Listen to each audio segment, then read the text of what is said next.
Today we're going to talk about my top 5 Luminar 4 tools that you need to use on every photo. I use these tools because they kind of follow the process that I like for workflow, which is texture, tone, and color. So that's what we're going to talk about in today's video. Hi, my name is William Beem. I'm a portrait photographer in Central Florida, and I'm here to try and help you get the most out of your post-processing tools. So we'll have videos on Luminar and on Lightroom and maybe a few other things as we go along. So if that sounds useful to you, please go ahead, hit the subscribe button, hit the like, and why don't we go ahead and get started. Okay, so I've selected a photo here that's pretty plain, but I think it's going to do well to show what we're talking about in this series. So the first thing I want to do, the first thing I want to do is come over here to the canvas. And this is the first step I take with every photograph. I go to lens and geometry, and I want to go to auto distort correction. You could also go down here and do this manually, but I rarely find that's necessary. And it just kind of takes care of any barreling, pin cushion, and any kind of geometric distortion that you have on a lens. Pretty much every lens will have some. The difference is kind of subtle, but if you look at the before and after, you can see how it kind of pops in and out. So there's a little bit of correction that needs to be done. And that's the first tool I use on every photograph. As long as we're in the crop, that's where I like to use the next one. And this kind of goes along with the texture, tone, and color. To me, fixing the canvas is part of the texture. So there's a spot on this particular photo that we may want to remove. That's not one of my top 5, simply because you may not always need to remove it. But you do need to do these other tools that I'm talking about. So the next one I'm going to come down to is crop and rotate. I tend to shoot wide. I always leave room to crop in because I may want different crops, but typically I know what crop I want for a photograph. In this case, I want to go for a 16:9. So there's 2 reasons. One is 16:9 is the ratio that I want to use, but the other is I look over here and I see that there's not the same balance on the left and the right. So I want to correct that. And one of the ways to do that is a crop. If we wanted to keep the same aspect ratio, I could just pull this in and try and balance that out. But since I tend to need a 16:9 crop, I'm going to go ahead and do that. And I realize by doing this, I'm going to lose part of the top of my subject. But that's okay. It doesn't matter to me. I'm going for like the really dead center kind of crop with this because of the shape of the subject. And I think that's roughly even. It's not mathematically going to show me anything. But to me, that gives me enough that I can say, okay, I have balance and symmetry within this photo. I don't see quite the bottom of it. I don't see quite the top of it, and I'm okay with that. So those are the first 2 tools in the canvas section, lens and geometry, and crop and rotate. For the next tool, I'm going to come over to the Essentials tab, and I'm going to go to AI Enhance. Why? Because it's going to do a lot of the heavy lifting for me. I don't want to go to the light tool first and make a bunch of changes there, and then AI Enhance does something totally different. And usually I kind of bring this up about halfway, roughly 50. It doesn't have to be exact, just to get a perspective of how it's going to affect my subject. And I like the way it really sharpened things up here and added some contrast, and it also changed the exposure a little bit. And that's what you want the AI to do. I don't have to go back into the light tool now because I'm happy with the exposure. I'm happy with the contrast, and the tools that are in there are not going to do any better than what the AI Enhance did. Use the AI tools to do the heavy lifting.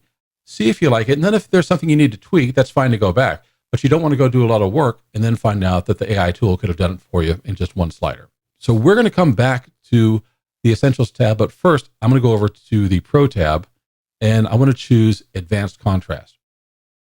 This is something that I think that you just want to look at your photograph and see how each of the sliders for highlights, midtones, and shadows really affects everything. So we're going to come over here. I'm going to bring up the highlights contrast, about 25. And just kind of take a quick before and after. The midtones is where I expect a lot on this one. And you can see as soon as I move this up here about 70, 65 or 70, it really brought out, again, a lot more depth and detail within this subject. The shadows on this particular photo, I don't expect to do too much. I can try and bring it all the way over here and see what it does, but I'm not really seeing much of a change that I like. You see how it's kind of flattening things out, and that's taking away from what we had before. I want that heavy shadow in there.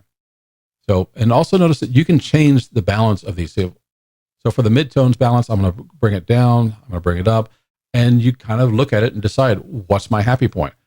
I think I like that one. I want a little more of the balance to swing to have a brighter subject rather than a darker one, but still have definition on these dark spots in the lines. So that is my fourth tool, advanced contrast. Now, I said we we're going to go back to the essentials, and here we go. And I'm going to go to the details enhancer. Why? Because that's where the sharpening happens. And every photograph needs sharpening. I'm just going to go ahead and bring this sharpening way on up, because on this particular subject, it's very stark and contrasty, and I want that sharpening to go in there. So I brought that up to 67, and take a look down here with in the advanced settings, your sharpening mask. I like to bring that up. And what I'm looking for is to mask out a lot of the flat surface. I don't want to sharpen everything. I want to sharpen edges. And the more I bring that mask up, and I might bring the radius down just a little bit, because I'm looking for sharpening on the three-dimensional parts of this subject. And that's why I end up looking at my sharpening mask and sharpening radius that way. But I tend to bring up a lot of sharpening, but only in specific areas where there are edges. And those are my top 5 tools. So that would give us the lens and geometry, the crop and rotate. And in this case, I didn't need to rotate. Sometimes I do. The accent AI, because one slider just really changes everything for you. And it saves you a lot of time trying to tweak this manually. The next thing I'm going to do is go to my advanced contrast, and then finally to sharpening. I'm going to do that on every single photograph. Now, is that the end of the production that you're going to have on your photographs? Not necessarily so. You can do a lot more. And I probably would do more on this photograph as well. But those are the 5 that I need to have, my top 5 Luminar tools to use on every photograph. So I hope this was something useful and interesting. I use these tools on every photograph that I process in Luminar 4.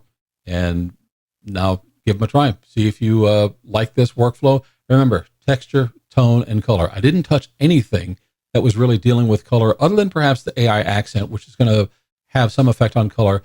Any of the things that are affecting contrast or tone have the ability to change some of your color tones.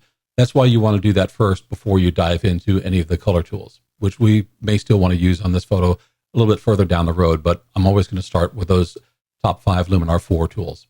If this was useful for you, and if you liked it, please go ahead and share it with a friend if you think it'll help them out.